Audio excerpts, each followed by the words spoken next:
Bismillahirrahmanirrahim. Assalamualaikum warahmatullahi wabarakatuh.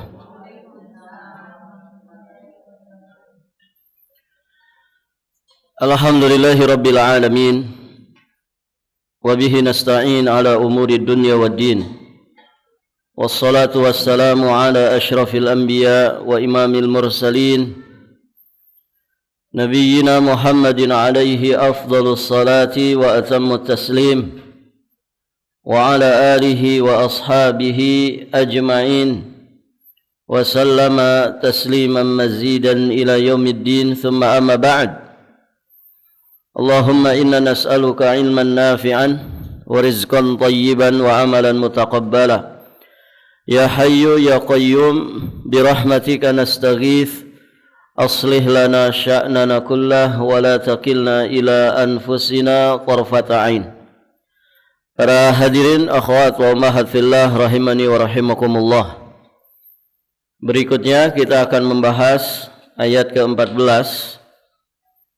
insyaallah sampai ayat yang ke-17 dari surat Al-Muzammil. Allah Subhanahu wa taala berfirman, ba'da a'udzu billahi as-sami'il 'alim minasy syaithanir rajim.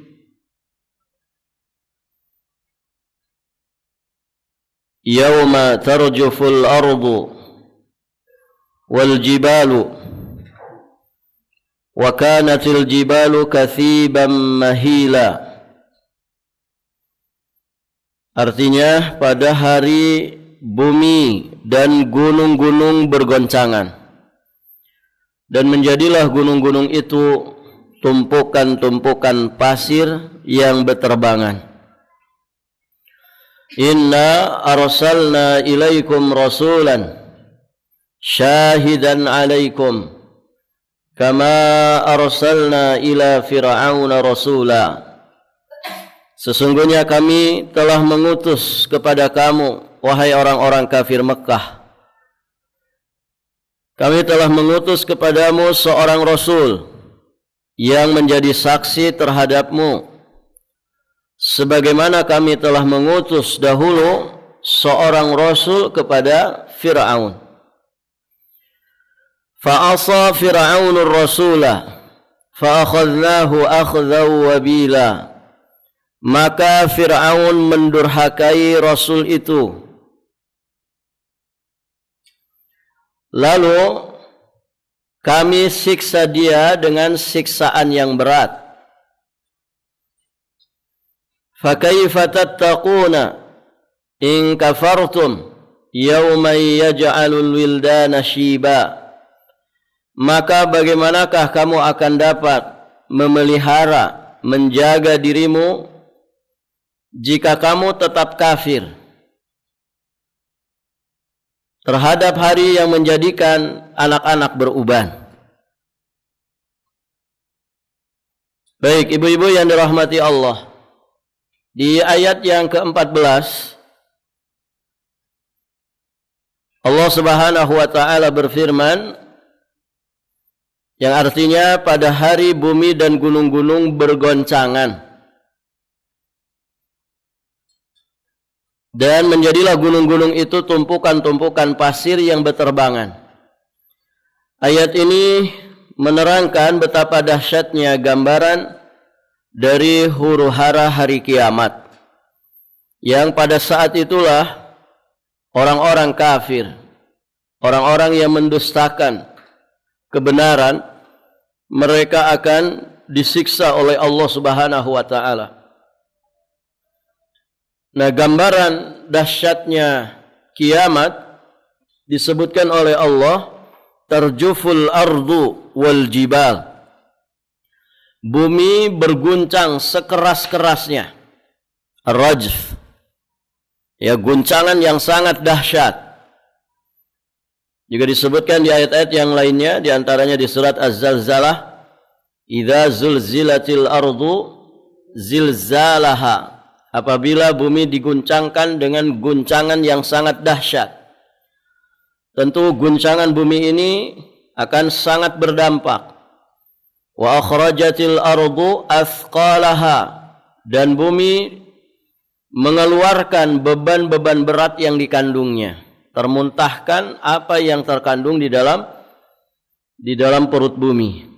Wa qala al-insanu ma laha, dan manusia pada bertanya apa yang terjadi pada bumi ini. Itulah dahsyatnya kiamat. Jadi bumi mengalami gempa yang sangat dahsyat yang itu tidak pernah dirasakan sebelumnya. Maka orang-orang pada bertanya, apa yang terjadi pada bumi ini? Ya, keheranan dan ketakutan. Demikian pula al-jibal, guncangan bumi yang sangat keras ini menyebabkan gunung-gunung atau bukit-bukit menjadi berserakan, bercerai-berai, menjadi sangat ringan. Seperti tumpukan pasir yang berterbangan. Padahal sebelumnya gunung itu sesuatu yang berat, lagi kokoh, dan dia adalah pasaknya bumi. Kalau pasaknya sudah terlepas, maka ibu-ibu yang dirahmati Allah tentu akan sangat mudah terurai dan hancur. Di surat Al-Qari'ah, Allah Subhanahu wa taala menyebutkan di ayat yang kelima, wa takunul jibal kal'ihnil manfush, dan gunung-gunung seperti bulu yang dihambur-hamburkan. Seperti bulu yang dihambur-hamburkan. Saking apanya ini? Saking ringannya. Padahal gunung itu, ibu-ibu yang dirahmati Allah, gunung itu pasaknya bumi. Ya, tidak ada guratan daratan bumi, ya, melainkan mesti ada gunungnya. Ya, bahkan ya di dalam laut juga ada gunungnya. Barakallahu fikum, karena dia pasaknya bumi. Artinya dia adalah makhluk Allah, bagian daripada bumi ini yang sangat kuat, yang sangat kokoh, berat. Dia menjulang tinggi, menghunjam ke bawah. Pasak. Nah, nanti di peristiwa kiamat dia akan menjadi sangat ringan. Ya, di surat Muzammil ini diumpamakan seperti tumpukan pasir yang mudah ditiup angin, berterbangan. Di surat Al-Qari'ah disebutkan seperti kapas-kapas atau bulu-bulu yang dihambur-hamburkan. Sangat ringan sekali. Dan sekali lagi itu menggambarkan betapa dahsyatnya kejadian kiamat. Maka seorang mukmin wajib beriman kepada yaumul akhir. Itu bagian daripada rukun iman yang 6. Kita beriman kepada yaumul akhir, yang dengan iman ini, ya, seseorang menjadi orang yang bertakwa kepada Allah Subhanahu wa taala. Muncul rasa takutnya kepada Allah, rasa takut yang begitu mendalam akan azab dan juga siksa api neraka. Nah, ini penting ya, orang menguatkan imannya kepada yaumul akhir. Dia menjadi motor penggerak untuk orang itu semangat di dalam membekali dirinya dengan bekal terbaik, yakni ketakwaan, dan juga ada dorongan yang kuat ya untuk dia itu berusaha menyelamatkan diri dari siksa api neraka. Nah, ini tentu peringatan ya bagi orang-orang kafir atau yang semisal dengan mereka. Baik, ibu-ibu yang dirahmati Allah. Di ayat ke-15 Allah Subhanahu wa taala berfirman, "Inna arsalna ilaikum rasula syahidan alaikum kama arsalna ila fir'auna rasula." Sesungguhnya kami telah mengutus kepadamu wahai orang-orang kafir Mekah seorang rasul. Siapa yang dimaksud ini? Yang diutus kepada orang-orang kafir Mekah, Nabi Muhammad sallallahu alaihi wa alihi wasallam. Dari sini menunjukkan penetapan risalah, penetapan kerasulan Nabi Muhammad sallallahu alaihi wa alihi wasallam. Di Al-Quran Nabi Muhammad, ya ada satu surat yang namanya Muhammad. Di surat Al-Fath Allah Subhanahu wa taala juga menjelaskan Muhammadur Rasulullah. Muhammadur Rasulullah. Muhammad itu adalah utusan Allah Subhanahu wa taala. Syahidan alaikum, yang menjadi saksi terhadap kalian. Kama arsalna, sebagaimana kami telah mengutus kepada Fir'aun seorang rasul. Yang dimaksud adalah Nabiullah Musa alaihi salam. Taib. Jadi di dalam ayat ini Allah Subhanahu wa taala menetapkan tentang risalah kerasulan Muhammad sallallahu alaihi wa alihi wasallam, dan tentunya diutusnya Nabi Muhammad sallallahu alaihi wa alihi wasallam adalah anugerah yang sangat besar ya bagi umat ini.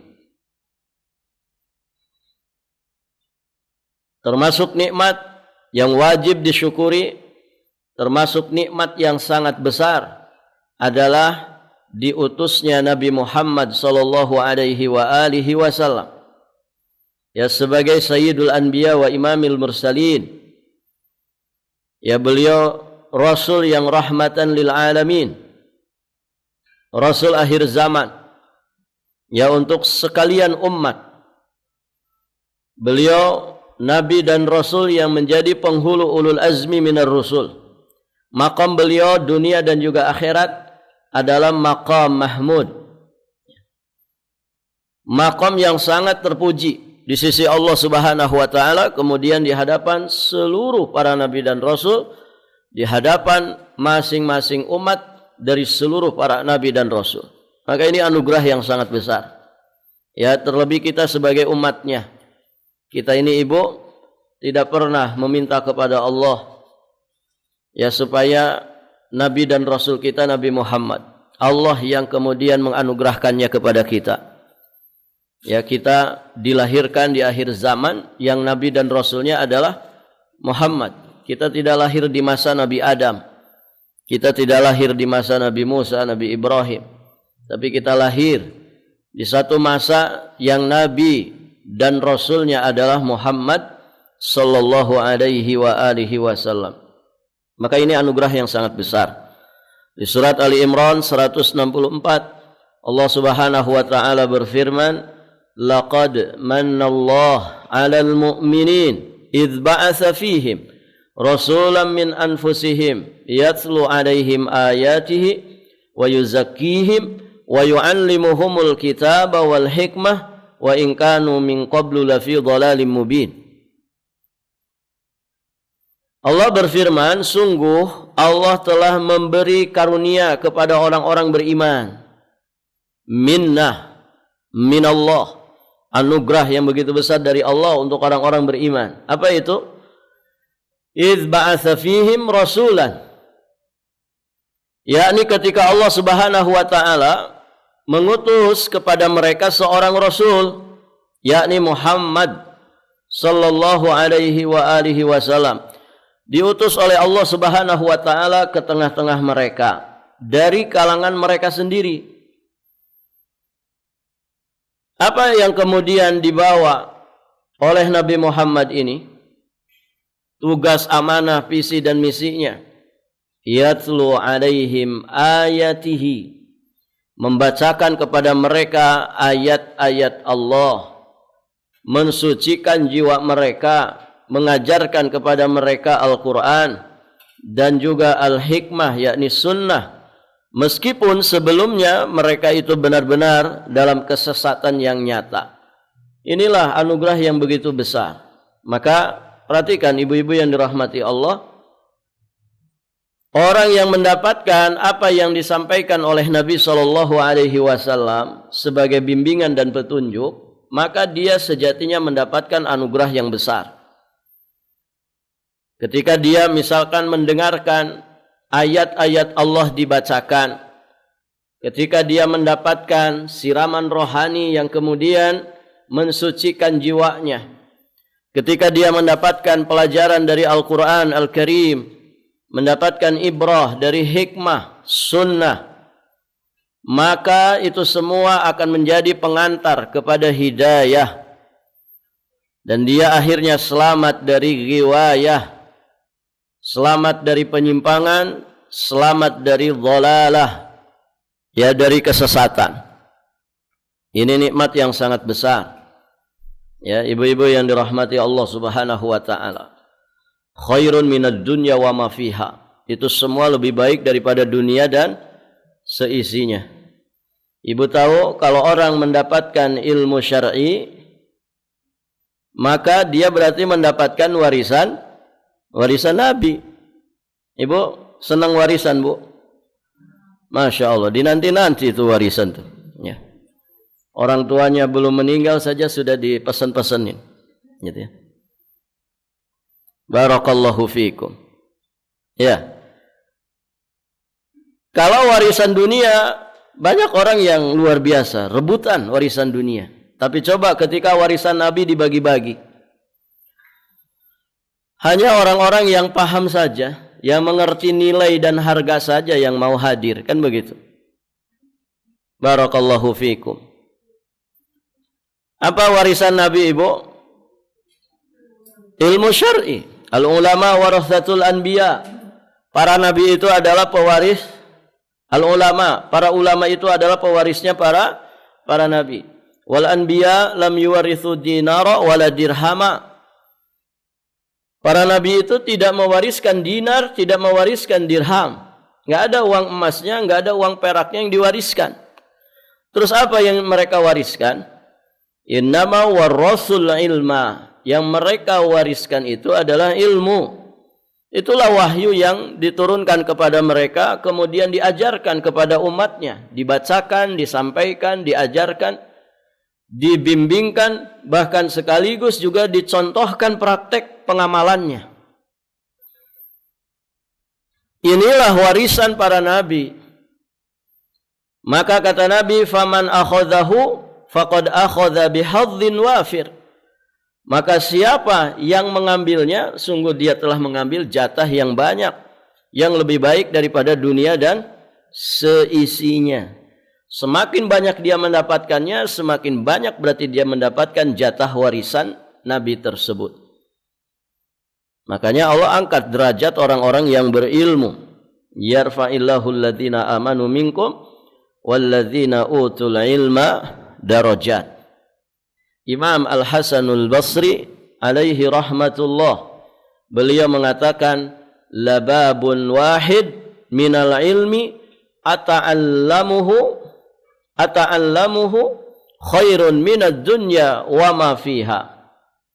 Sungguh satu saja bab ilmu yang aku pelajari itu lebih baik daripada dunia beserta segala isinya. Satu bab Ibu belajar dari bab ilmu itu lebih baik daripada dunia dan seisinya. Dunia ini lewat. Ya, dengan kita memahami satu bab dari ilmu. Bagaimana kalau kita memahami puluhan bab? Bagaimana kalau kita memahami ratusan ribuan, ya, jutaan bab ya dalam ilmu agama ini? Barakallahu fiikum. Maka pantaslah kalau kemudian para ulama mengatakan as'adun nas fid dunya thalibu ilmin. Manusia paling bahagia di muka bumi ini adalah para penuntut ilmu agama. Paling bahagia hidupnya. Baik, ibu-ibu yang dirahmati Allah. Itu anugerah besar diutusnya Rasulullah sallallahu alaihi wasallam ya bagi umat ini. Maka bersyukurlah dengan cara apa? Mempelajari sunnah-sunnahnya. Kemudian ibu-ibu yang dirahmati Allah, di antara tujuan diutusnya Rasulullah sallallahu alaihi wasallam adalah syahidan alaikum, sebagai saksi atas perbuatan manusia. Di dalam beberapa ayat Allah Subhanahu wa taala menyebutkan bahwa Nabi Muhammad sallallahu alaihi wasallam itu akan menjadi saksi atas perbuatan manusia. Ibu bisa baca sendiri. Di surat Al-Baqarah, surat An-Nisa, An-Nahl, Al-Ahzab. Taib, ibu-ibu yang dirahmati Allah. Beliau nanti akan menjadi saksi atas perbuatan manusia. Mempersaksikan ya tentang perbuatan manusia. Banyak ya saksi itu. Allah sendiri sebagai saksi. Ya. Ibu, kalau semakin banyak saksi berarti kan semakin kita itu tidak bisa mengelak. Semakin banyak yang menguatkan. Apakah menguatkan tentang jeleknya diri kita ataukah menguatkan tentang baiknya diri kita? Ya kan? Semua nanti jadi saksi. Kulit, ya. Kulit kita sekarang bisa bicara enggak, Ibu? Pernah dialog sama kulit? Hei kulit, glowing lah kamu, gitu. Ini kulit enggak bisa bicara. Saat ini enggak bisa bicara. Tapi nanti di kehidupan akhirat, kulit ini akan memberikan saksi kepada kita. Allah yang menjadikannya mampu berbicara, kemudian bersaksi tentang diri kita. Apa yang pernah kita perbuat dengan kulit kita ini. Emang ada dosa kulit, Bu? Dosa kulit ada tidak? Ada. Dosa kulit ada. Kulit itu kan indera peraba. Ngeraba apa saja kita semasa hidup.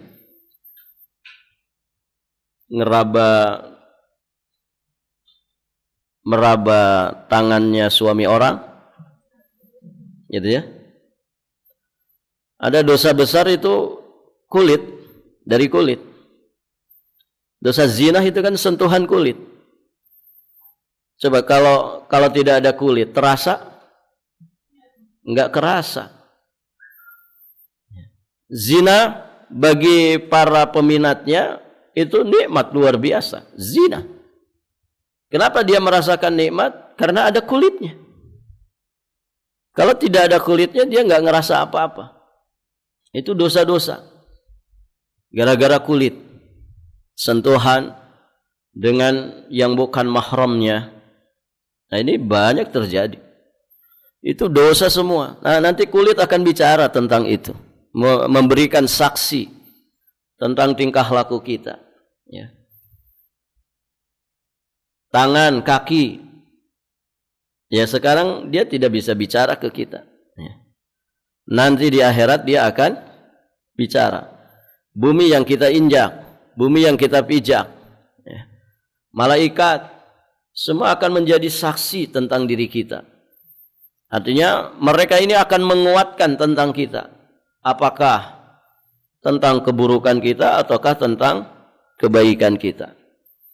Baik, ibu-ibu yang dirahmati Allah. Demikian pula Rasulullah sallallahu alaihi wasallam syahidan alaikum. Kama arsalna ila fir'auna rasula. Sebagaimana kami pun telah mengutus dahulu kala seorang rasul kepada siapa? Kepada Fir'aun. Yang dimaksud siapa ini? Nabiullah wa rasuluhu Musa alaihi salam. Maka di sini berarti penetapan Nabi Musa sebagai Rasul Allah Subhanahu wa taala yang diutus kepada Fir'aun dan juga kaumnya. Di beberapa ayat disebutkan, di antaranya ibu bisa lihat surat Al-A'raf 144.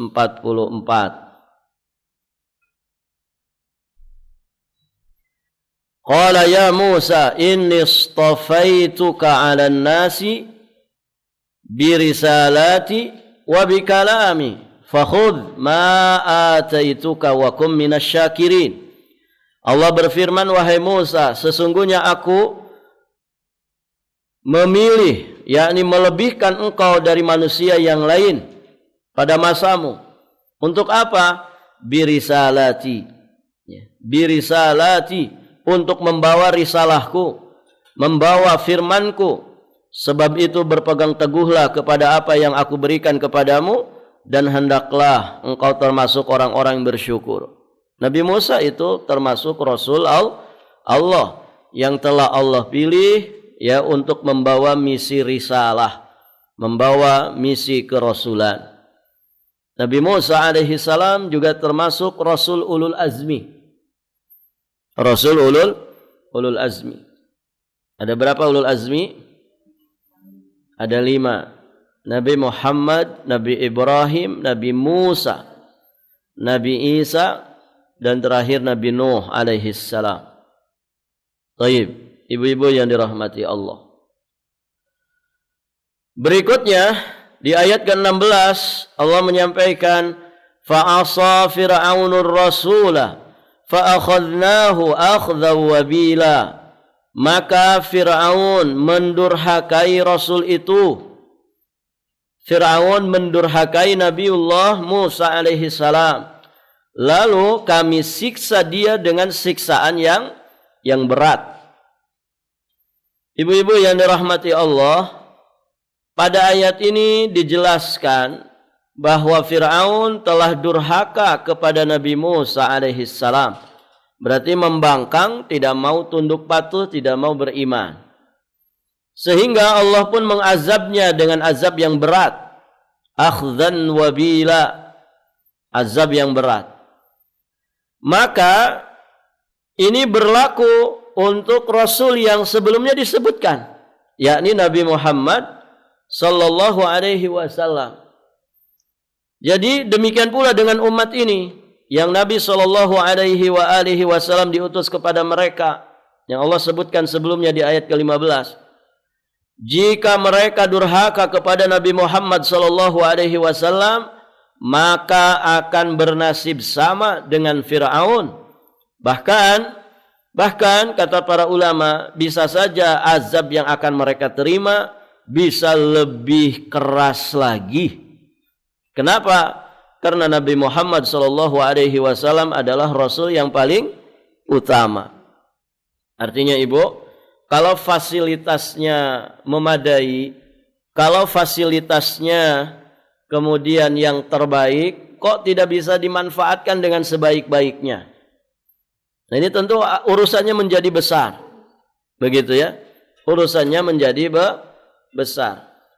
Ada orang buta matanya tapi masih sholat berjamaah. Ada yang melek matanya tidak mau sholat berjamaah. Ini gede urusannya. Taib, ibu-ibu yang dirahmati Allah.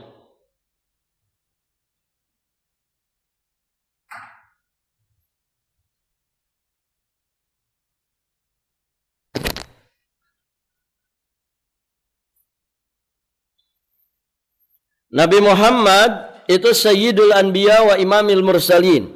Beliau sayyidnya para nabi, imamnya para rasul. Artinya rasul dan nabi terbaik itu Nabi Muhammad.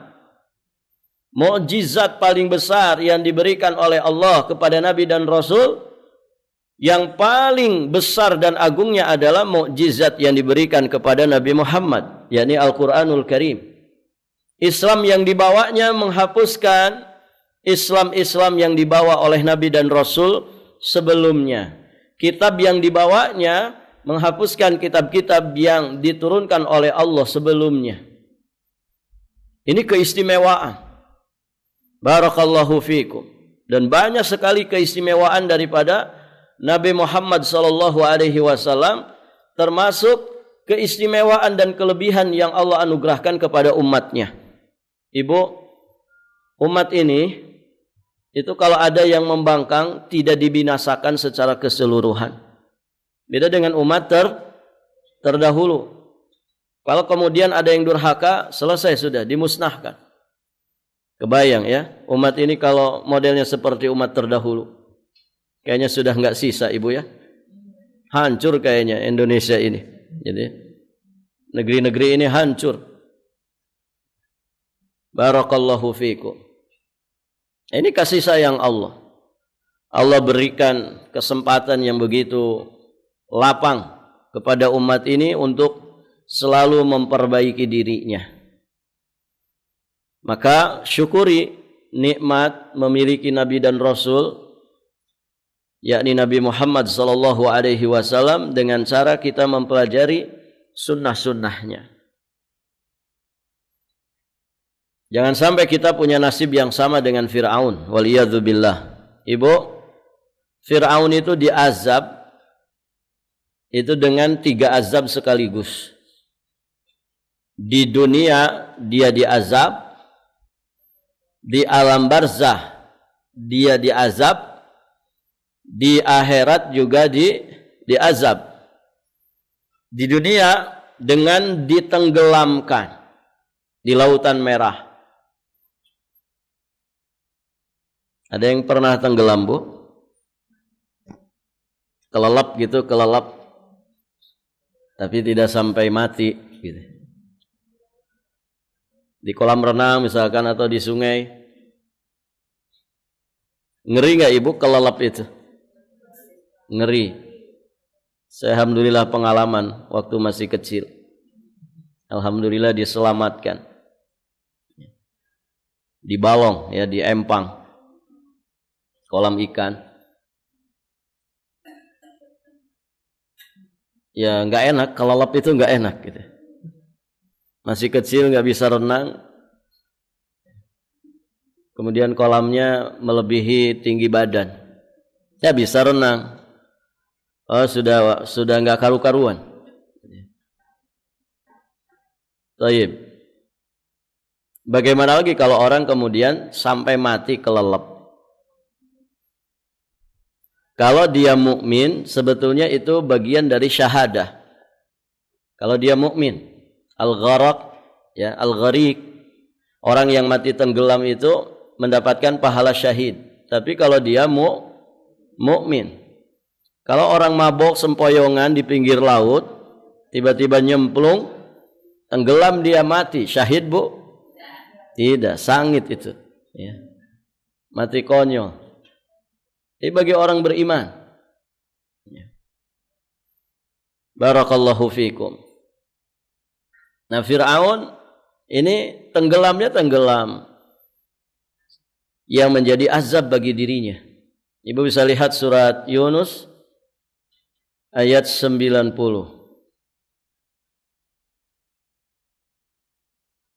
Surat ke-10.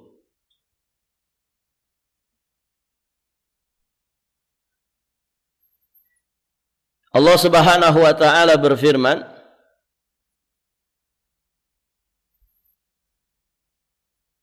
"Wajawazna bi bani Israil al-bahra fa'atba'ahum Fir'aun wa junuduhu baghyan wa adwa hatta idza adrakahu al-gharaq qala amantu annahu la ilaha illa alladhi amanat bihi banu Israil wa ana minal muslimin." Dan kami selamatkan Bani Israel melintasi Lautan Merah. Kemudian Fir'aun dan bala tentaranya mengikuti mereka untuk menzalimi dan menindas mereka. Jadi diikuti dalam rangka untuk berbuat jahat, menzalimi dan menindas. Sehingga ketika Fir'aun hampir tenggelam, ya, maksudnya hampir binasa karena tenggelamnya, dia berkata, "Amantu, aku percaya bahwa tidak ada Tuhan melainkan Tuhan yang dipercayai oleh Bani Israel, dan aku termasuk orang-orang muslim yang berserah diri." Apa kata Allah di ayat berikutnya? "Al-ana wa qad asaita qablu wa kunta minal mufsidin." Mengapa baru sekarang kamu beriman, padahal sesungguhnya engkau telah durhaka sejak dahulu dan engkau termasuk orang-orang yang berbuat kerusakan. Artinya taubatnya tidak diterima. Kenapa Bu? Karena innallaha yaqbalu taubatal abdi ma lam yughargir. Nah dia pas ghargharah baru kemudian mengucapkan kalimat itu. Di ambang sakaratul maut. Nyawanya sudah di tenggorokannya. Allah menerima taubat seorang hamba selama dia belum ghargharah, nyawanya belum sampai tenggorokan. Maksudnya apa? Kalau sudah proses dicabut nyawa, maka pintu taubat tertutup. Pintu taubat tertutup. Ini naas sekali. Mati tenggelam. Tenggelamnya Fir'aun ini sebagai azab bagi dirinya di dunia. Di alam barzah dia pun akan diazab, yakni dengan ditampakkan kepadanya tempatnya di neraka setiap pagi dan juga petang hari. Dia mendapatkan siksa kubur, kemudian salah satu jenis siksa kuburnya itu ditampakkan kepadanya tempat dia di neraka tiap pagi dan petang hari. Ibu, ada orang disiksa. Sambil disiksa ditampakkan video. Ya. Nanti kamu setelah disiksa di sini, ini siksaan kamu berikutnya yang begini. Itu tambah nyesek enggak, Ibu? Tambah nyesek. Bikin dia semakin terpuruk. Karena azab di alam kubur tidak lebih dahsyat daripada azab di dalam api neraka. Mana yang lebih mengerikan? Azab di neraka atau azab kubur? Semuanya ngeri, ya. Semuanya mengerikan. Tapi azab di dalam api neraka itu lebih dahsyat. Makanya orang kafir ketika mati, ketika dia mendapatkan azab kubur, apa yang dia katakan? Ya Rabbi la tuqimis sa'ah. Wahai Rabbku, jangan kau tegakkan kiamat. Sudah tidak usah ada kiamat. Cukup siksa ini sudah membuat aku ini sengsara. Kenapa? Karena dia yakin azab yang akan dia dapatkan nanti di dalam api neraka lebih dahsyat dari apa yang dia dapatkan di alam kuburnya. Makanya dia minta jangan ada kiamat sudah.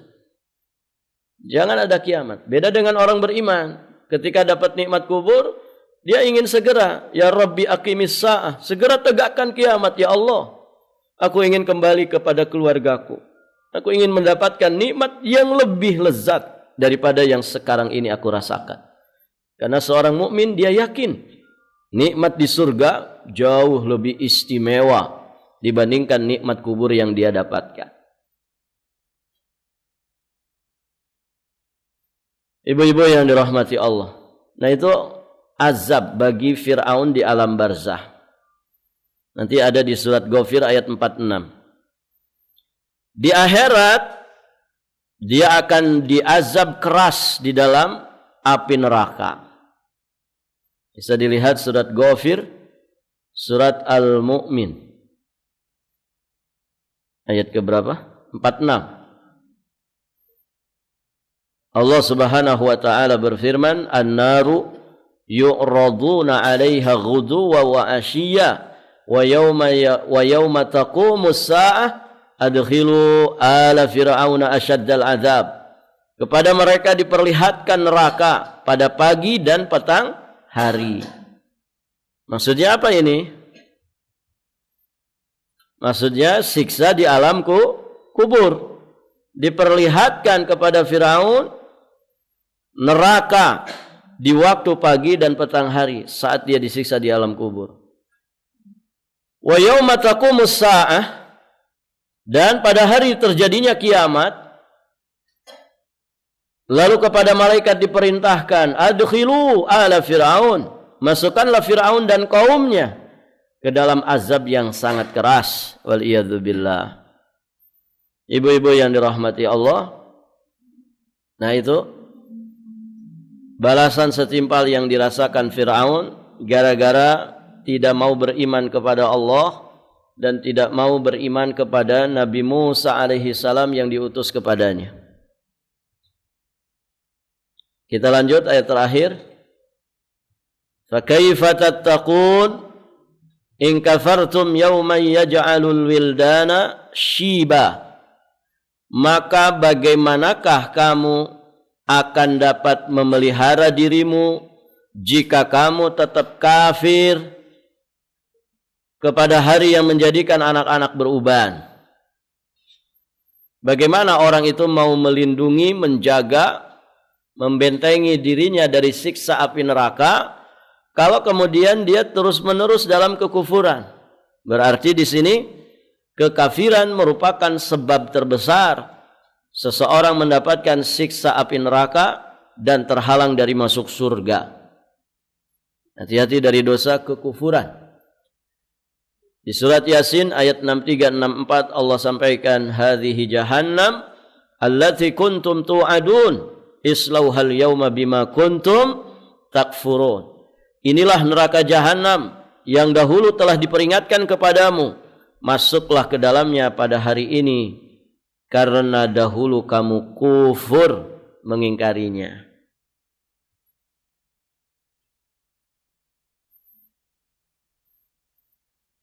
Jaga diri kita dan juga anak keturunan kita dari kekafiran.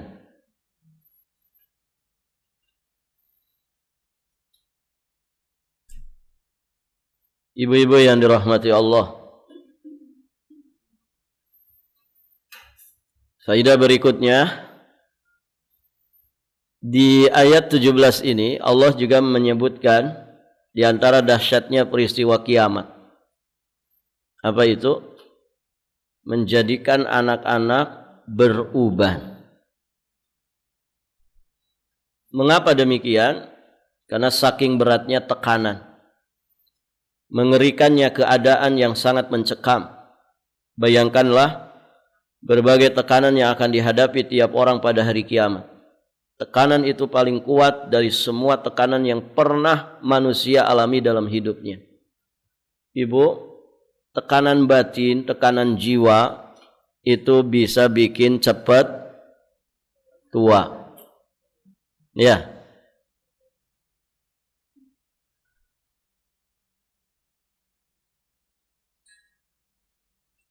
Apakah anggota tubuh yang lain tidak berdampak, tidak terpengaruh? Sama, anggota tubuh yang lain juga terpengaruh. Namun rambut ini kan yang paling nampak. Barakallahu fikum. Ya, pada dasarnya beruban itu ya sunatullah akan menimpa siapapun dari manusia. Cuman yang kadang jadi masalah adalah beruban sebelum waktunya. Galibnya manusia, kapan muncul ubannya, Ibu? Usia kepala 4. Kepala 4 ke atas itu masa tua namanya. Nah, biasanya pada saat itulah munculnya uban. Jadi kalau kita ubanan sebelum usia kepala 4, ada masalah nggak ini? Ada masalah. Bisa jadi kita banyak mendapatkan tekanan batin. Sering stres, Ibu. Sering depresi. Atau mungkin ada banyak yang mesti dibenahi dalam hidupnya. Bisa jadi ya dia mungkin punya pola hidup yang nggak sehat. Begitu kan? Dan itu semua bermuara kepada penyakit hati. Penyakit hati. Dosa dan maksiat, menuruti hawa nafsu, menuruti syahwat. Nah, ini bisa berdampak. Jadi yang ubannya sudah muncul padahal belum kepala 4, banyak-banyak muhasabah. Kenapa muncul uban sebelum kepala 4? Ada yang begitu, Bu? Yang belum kepala 4 sudah ubanan gitu? Iya, yang bicara saja sudah ada. Nah, ini harus muhasabah. Nabi itu, Ibu, Nabi itu ada ubannya. Sampai wafatnya itu ubannya bisa dihitung jari. Masya Allah ya. Ada orang usianya belum kepala 4. Warna rambutnya sudah 2 warna. 50% hitam, 50% putih. Ibu kalau belajar kitab Syarah Syama'il Muhammadiyah, Syama'il Nabi sallallahu alaihi wasallam. Itu ada bab tentang ubannya Rasulullah. Ternyata ubannya Rasulullah di dalam banyak riwayat yang disampaikan para sahabat itu sedikit saja. Sedikit.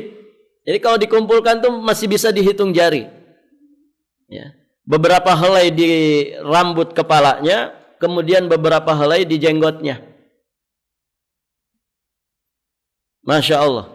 Nah, ini menunjukkan bahwasannya beliau itu orang yang sangat terjaga kesehatan fisiknya, sangat terjaga kesehatan hati dan juga mentalnya.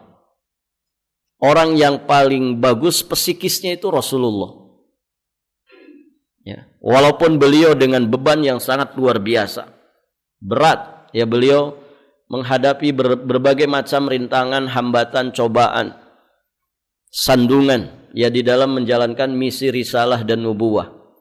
Tapi beliau mampu mengelola, memanage hatinya. Masya Allah. Orang kalau banyak pikiran, banyak beban, cepat ubanan gak ibu? Cepat ubanan.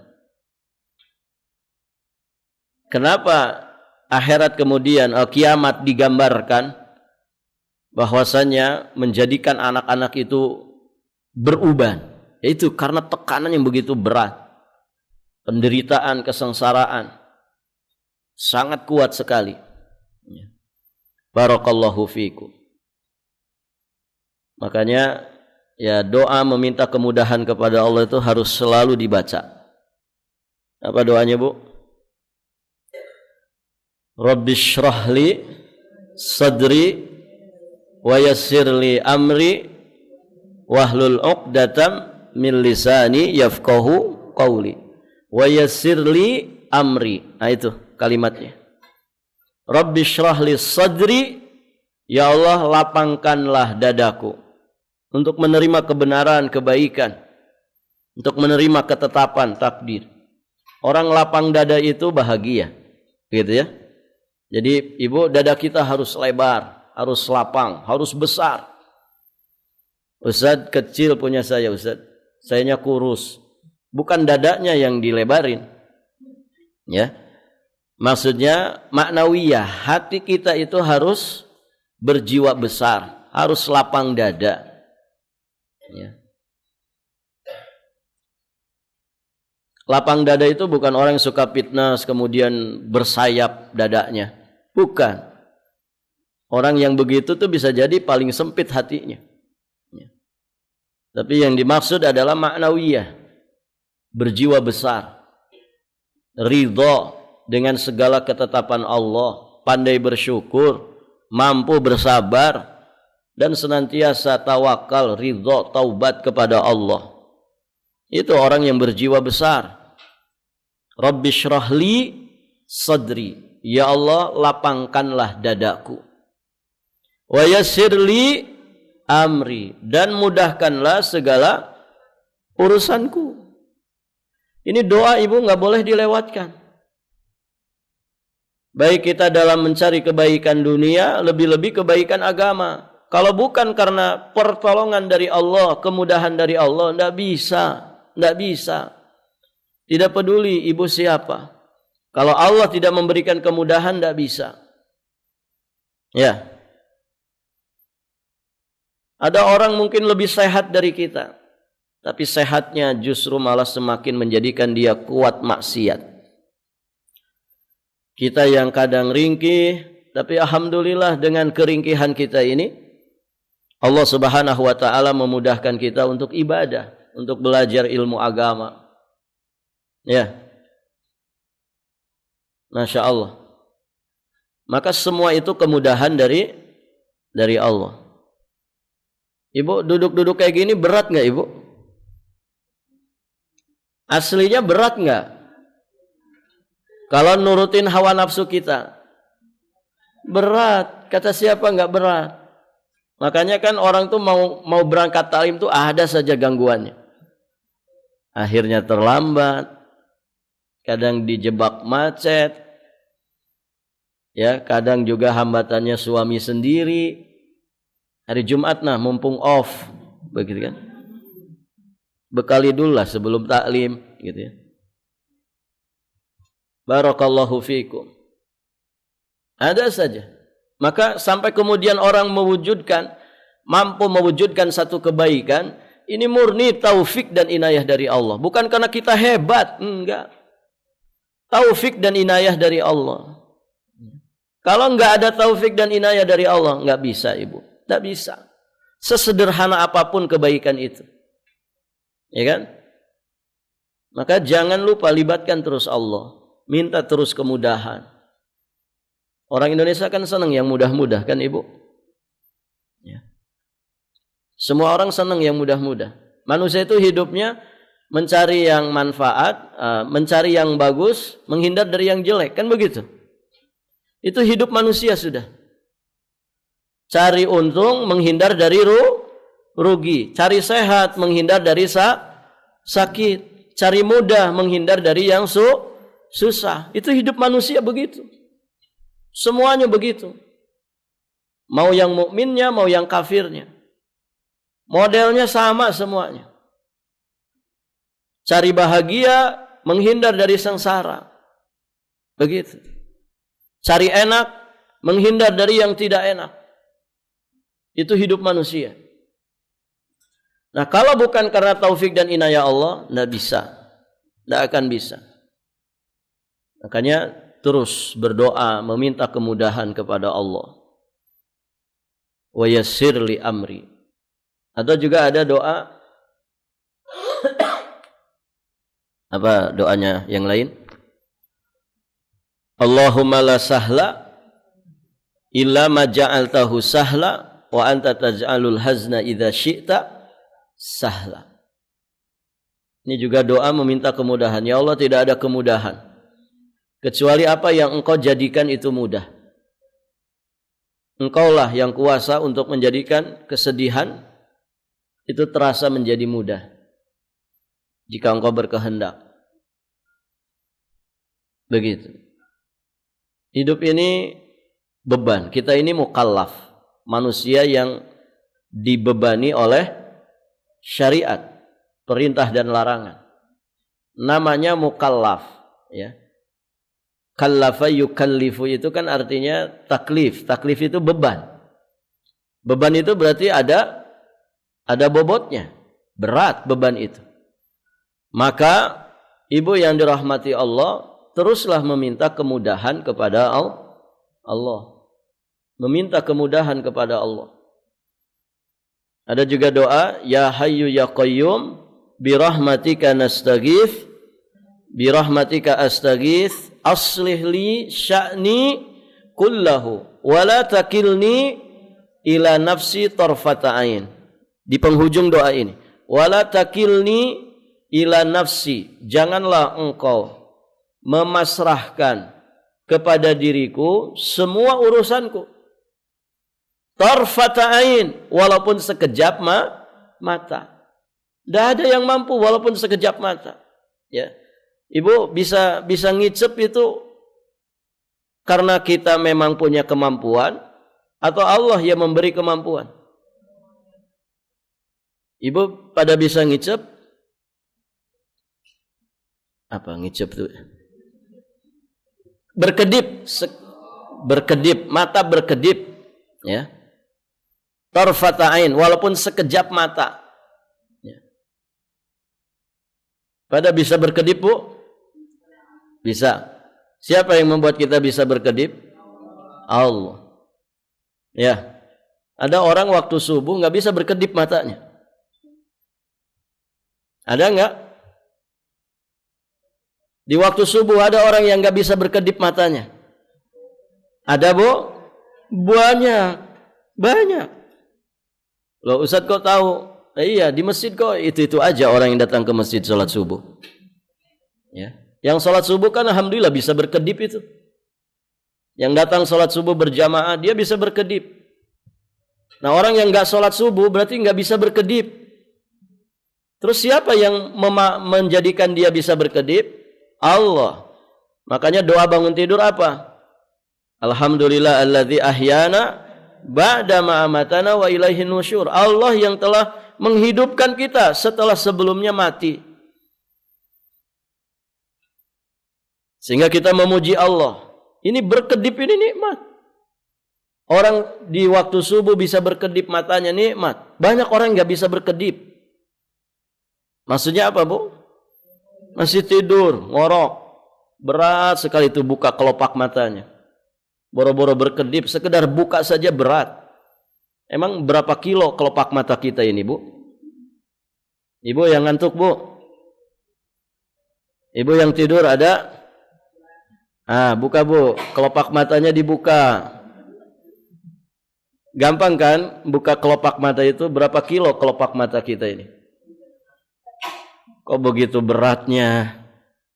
Ustaz, saya kalau kajian Ustaz itu lihat ibu-ibu remeng-remeng semua gitu. Kenapa? Karena bukan karena belum mandi gitu ya. Tapi karena kitanya ngantuk ya. Jadi ngelihat wajah ibu-ibu remeng-remeng semuanya gitu ya. Orang ngantuk kan begitu, kelopak matanya itu berat banget. Ya sudah berusaha dibelototin begitu ya. Tetap saja turun lagi dia ya. Nggak tahu berapa kilo itu. Ya, ibu-ibu yang dirahmati Allah. Allah yang maha kuasa untuk itu. Ya, Allah yang maha kuasa untuk itu. Itu hal yang paling remeh, yang paling ringan. Bagaimana lagi dengan perkara-perkara besar? Semua itu taufik dan inayah dari Allah. Barakallahu fiikum. Ya, ibu-ibu yang dirahmati Allah, sampai di sini pelajaran kita, insyaallah. Nanti kita lanjutkan di kesempatan berikutnya biidznillah taala. Baik Ibu, saya mohon izin sampai di sini. Kita akhiri, kita tutup dengan doa kafaratul majlis. Subhanakallahumma bihamdik asyhadu an la ilaha illa anta astaghfiruka wa atubu ilaik. Hadanallahu wa iyyakum ajma'in. Wallahul muwaffiq ila aqwamit thoriq. Al-'afwu minkum. Wassalamu alaikum warahmatullahi wabarakatuh.